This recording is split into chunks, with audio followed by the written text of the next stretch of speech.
Rhod Gilbert on BBC Radio Wales.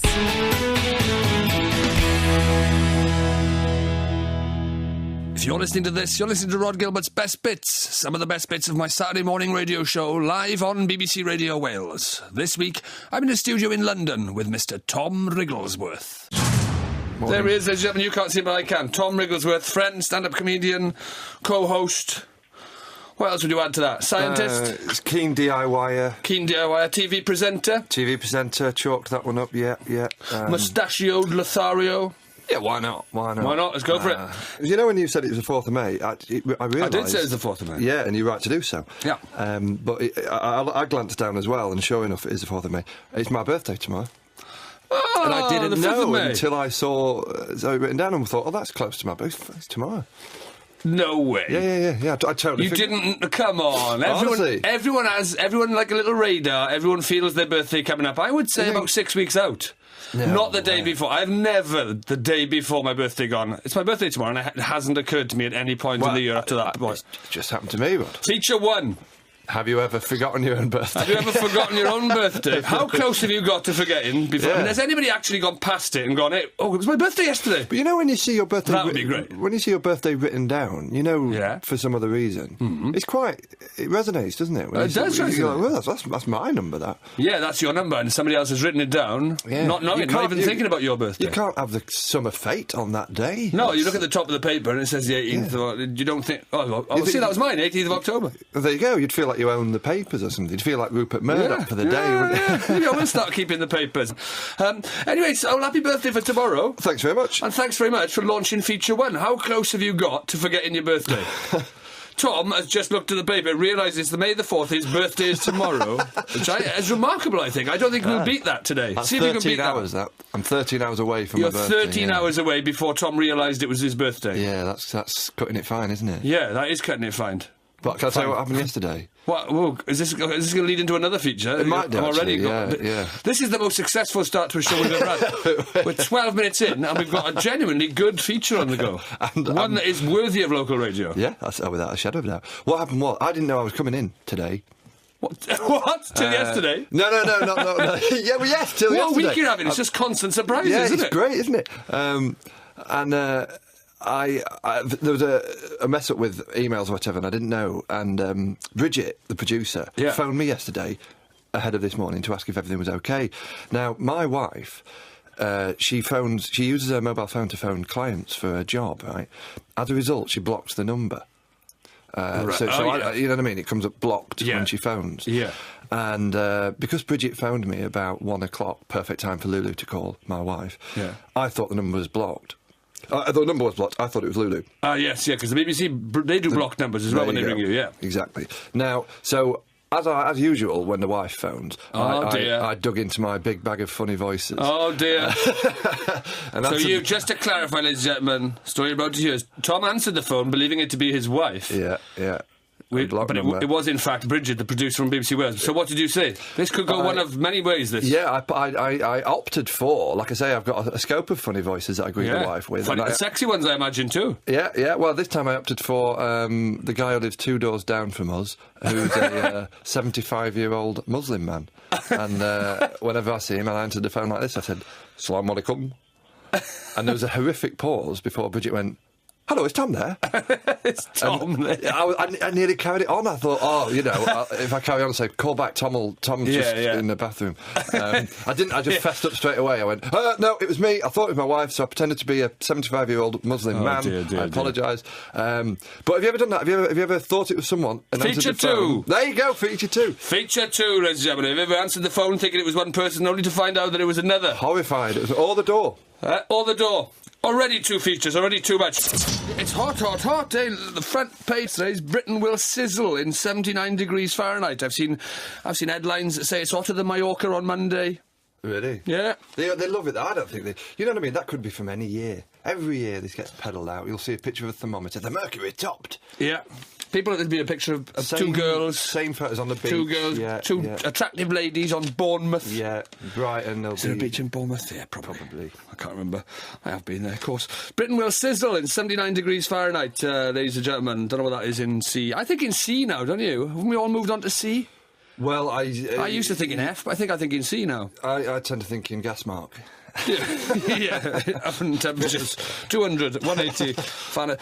Don't we be thinking C, don't we? I don't know, 79. Yeah, in the meaningless to me, yeah. 20 years ago, that would have meant something to me, 80 degrees. Yeah. It was 80 degrees. Mind you, nice. I remember as a child, What's that, about 24, is it? You know, I'm just guessing, totally. I must have been really young because this totally bent my mind, but my brother, quite a lot older than me, his girlfriend were going, her family was going on holiday to Canada. And they were talking about it being a different time zone. And I was totally new to this concept, right? So that already was twisted my head. I've got a story on this as well. It's probably the same one. It can't be, because what happened was, right, she said, it's really... she was talking about how hot it was. She went, it's in the 90s there. She was talking about in the 90s. Yeah, that's hot. I get that. It's hot. I had no idea. I thought the year, may I say, was 1988. No. Yeah, so I was 12. Get off, Tom. Yeah, and honestly, for a moment, I thought they were in a different time. They were ahead by 2 years. Can I just point out, ladies and gentlemen, if you just joined the show, Tom is telling us a story of how, at the age of 12, unfamiliar with time zones across the world. Why would you be at 12? Why would you be familiar? Oh, surely you wouldn't be so unfamiliar with them that somebody could tell you it's in the 90s in Canada, and you thought it's 1988 here. It must. They mean they're in Canada. It's in the 1990s. They're 2 years ahead. Put your watches forward, ladies and gentlemen. You might want to start putting your watches forward now because it's going to take you roughly 9 hours continuous winding of your watch to put it on 2 years ahead. But if you don't know.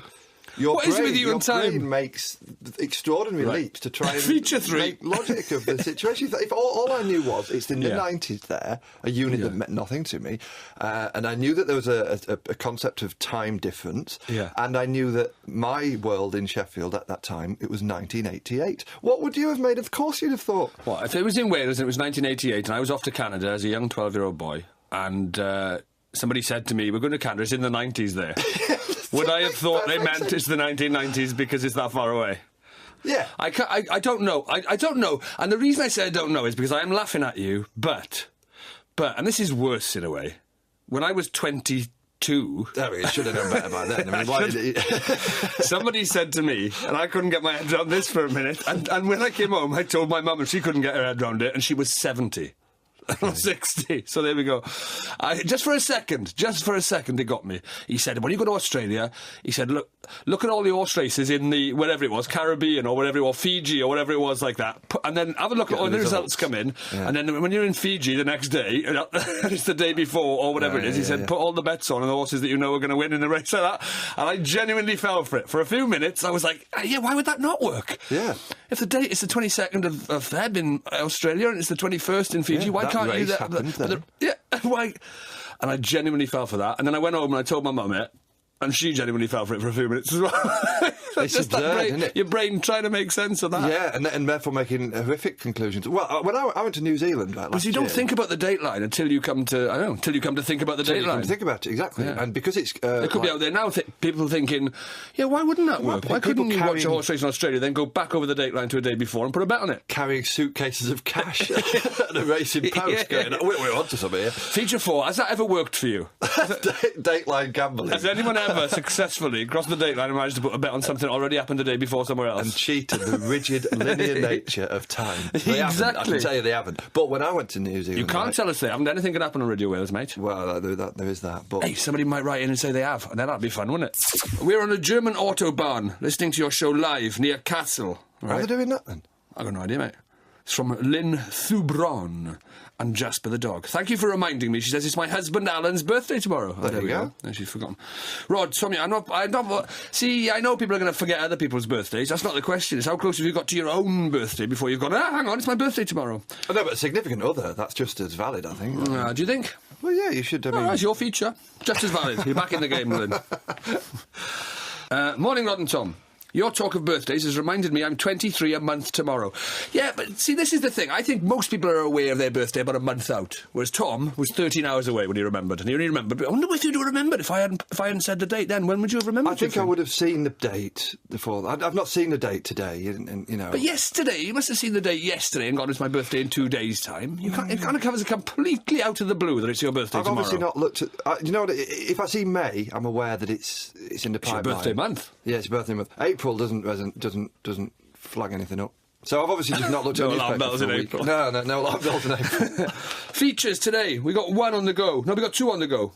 How close have you got before you remembered it was your birthday? What is your sort of personal best then personal best in forgetting your own birthday? Up to what point, isn't it? Yeah, the minimum number of hours before it was. The minimum number of hours. At what point? Has anyone ever got to within an hour or two of their birthday and gone, I've just remembered it's my birthday? I'm collecting personal bests. Personal bests? Yeah. We'll put this out there, see if anyone can beat this. Hang on, I've got a pen.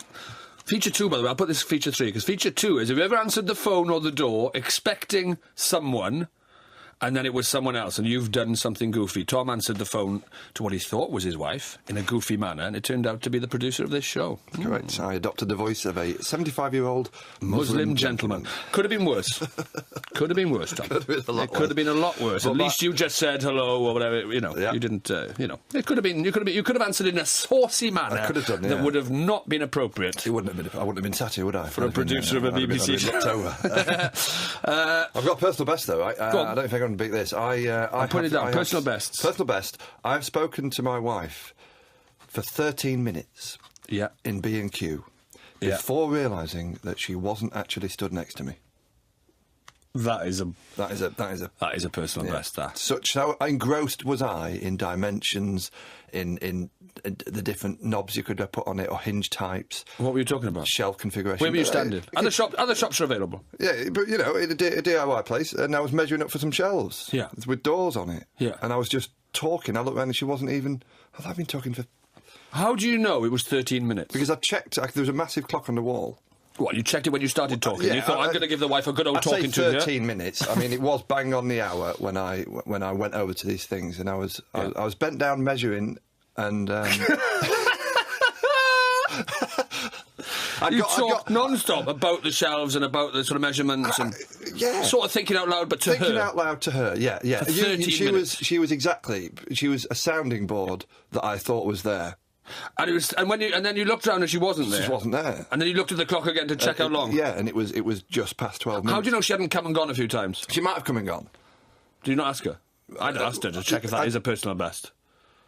We can't. It's very difficult to verify this. Well, why don't you ask her when you get home? Okay. Just say, look, you know that 13-minute thing? 'Cause you must have talked about this since. Yeah. Yeah, just say, did you come and go or not? You just need to be clear on it. Say, no, I don't think she did, because if she had, she'd have thought, you're talking to me. Yeah, but then she may have just walked away and gone, oh, hang on, got distracted over there, look. Oh, look, there's a lampshade. Yeah. Very easily distracted in DIY shops. Sounds ridiculous, doesn't it? Yeah, that's why you mentioned it. Once you get into a groove, talking, brackets. I've never done roll that. Plugs, Rod. Roll plugs that's a lot of discussion. maybe we're starting to learn why your wife wasn't there when you turned around. She probably was there for the first minute or two, and then she just thought I'd come cope with a second longer of this tedious roll plug this monologue about roll plugs and shelving units. Maybe she just wandered off bored. You know what happened to me last night? Nightmare. Oh God, is this feature 4? Well, I'll tell you what happened. What happened? I was trying to get a night bus home, right? I was in London town. I was trying to get a night bus about 2 o'clock in the morning. I was going to say, I hope it was nice and early, what you know when you have the show today. Yeah, exactly. It was nice and early, about 2:30. Yeah. And the night bus, I can catch a night bus from town. It goes right past my flat, you see. Yeah. So it's wonderful. It takes about 25 minutes. And You must be the first person in the world to describe the night bus as wonderful. It is. That's experience that is the night press, but it's absolutely fine. It does get bad. It is absolutely fine, the night bus, ladies and gentlemen. It is an enriching cultural experience. Yeah, I got the old Oyster card out, the prepaid ticket that we use here, and dabbed it on the machine, out of funds. Oh. And I said to the driver, and he said, it's out of funds. I went, flipping out. I said, can I pay you? And he went, yeah, it's £2.40. Fine, I said, rummaging into pockets. I thought I had some change, couldn't find any. And I happened to be carrying quite a wad. I'd just been paid for gigs, you see, so I happened to be carrying quite a wad of cash in £20 notes. So I said, look, I've only got you've been doing stand-up gigs? I've been doing stand-up gigs, yeah. I see. And I said, I've only got a £20 note. And he went, I can't take that. You're going to have to get the change. And I said, do you know what? It's 30 quid in a cab.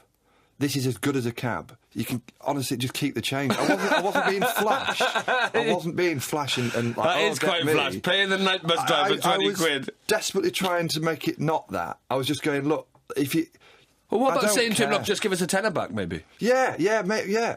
Like, I didn't think of that, but I just went, I mean, you haven't got the change now, have you? But you'll have it in a bit. So, well, maybe give me that, or just... And he wouldn't let me do it. He wouldn't... He said, I can't accept that. He said, if an inspector gets on... And the other thing is, you could be an inspector, because there's those signs everywhere. There's those signs everywhere that says it's easy to spot a ticket inspector. They look just like you. Yeah. That's what the adverts say.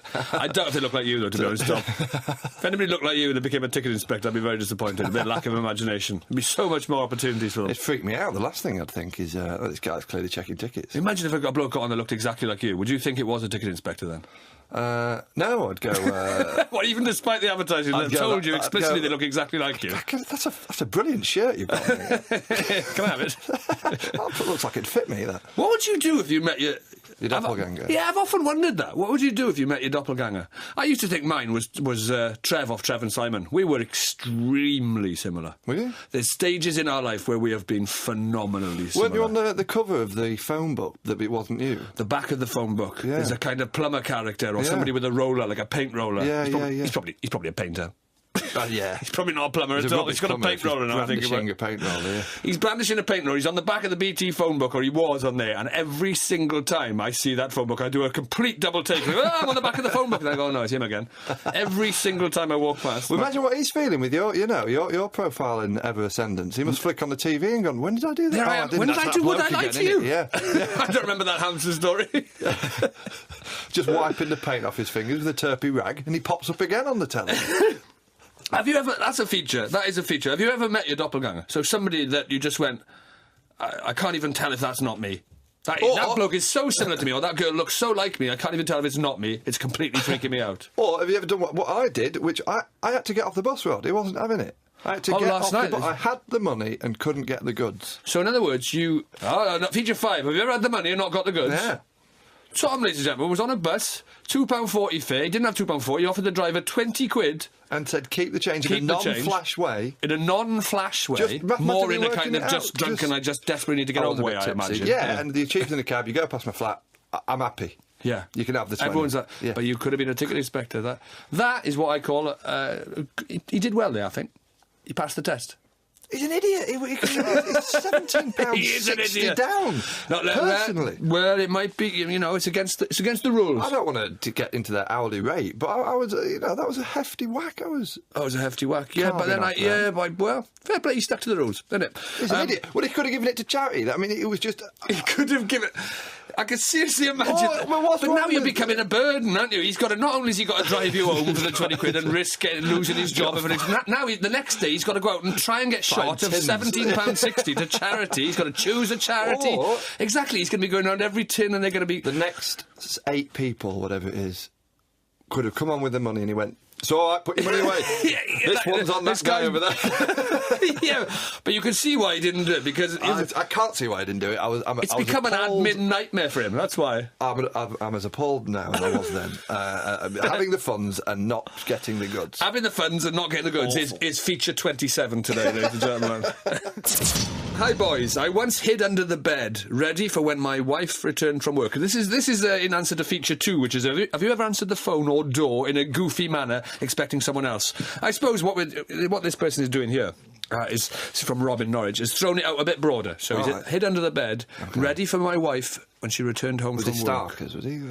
Don't know yet. I once hid under the bed, ready for when my wife returned from work. Doesn't say whether he's Starkers.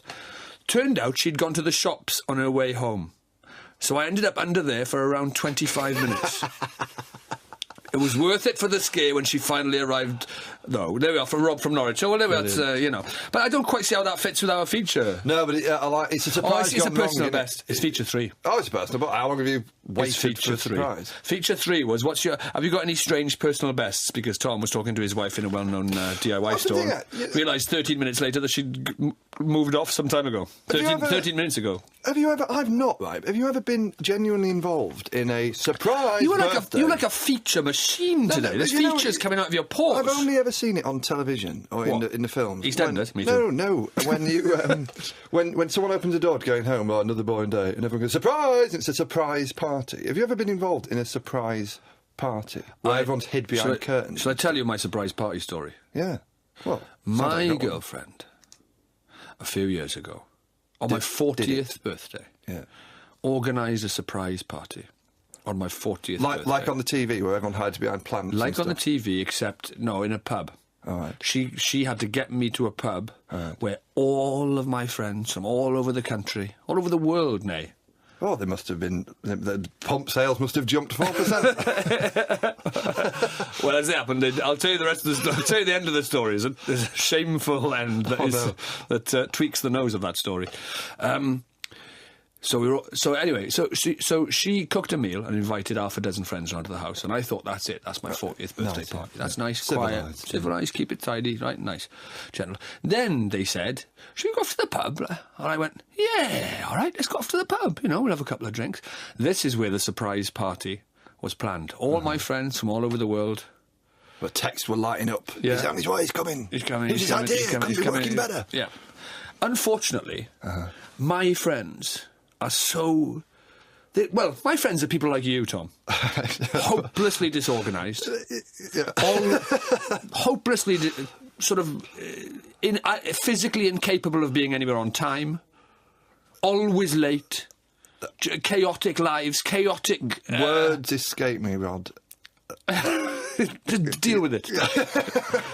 All of my friends are chaotic lives, chaotic, disorganised, can't be punctual, all of this. I got to the pub where what should have happened is I opened the door and all of my assembled friends should have gone, surprise! Leapt out, sprang up. No, I got there and there was one person I knew there. And I went, oh, it's a bit of a coincidence, you being at the pub. He said, oh yeah, I just popped in for a drink kind of thing. So we chatted to him for about an hour, all of us, and so there was, instead of 6 of us, now there were 7 or whatever. But your girlfriend must have been... What's going on here? Yeah, she was nipping off and frantically ringing people, texting people, going, where are you? All of them, apart from him, were just late and arrived at different times during the evening. Just dribbled in. They dribbled in. Surprise. Over a course of the next 3 hours. So there was one there, one in the pub, was the surprise party for a while. Then about half an hour later, another 2 arrived. And it was at that point, that when another 2 arrived, I thought, oh, this can't be coincidence, she's arranged this kind of thing, this is a surprise party. But I called her on it, she said, yeah, it's a surprise party. And then over the course of the next 3 or 4 hours, people came in dribs and drabs. Oh no, I'm sorry, I'm late. Surprise, by the way. It was Greg Davis, one of my best friends, big Greg Davis, from the Imaging and all that fame and stuff like that. He arrived, we must have got to the pub about 8:30, something like that. I would say he arrived at 10:30. For my surprise party. To get on the starting blocks for that is my only experience of a surprise party.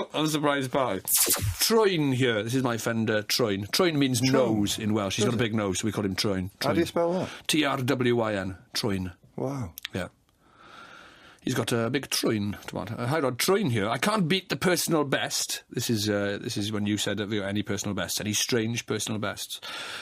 He said, I can't beat the personal best, but I did go a whole year thinking I was 38 and that I was going to be 39 on my next birthday.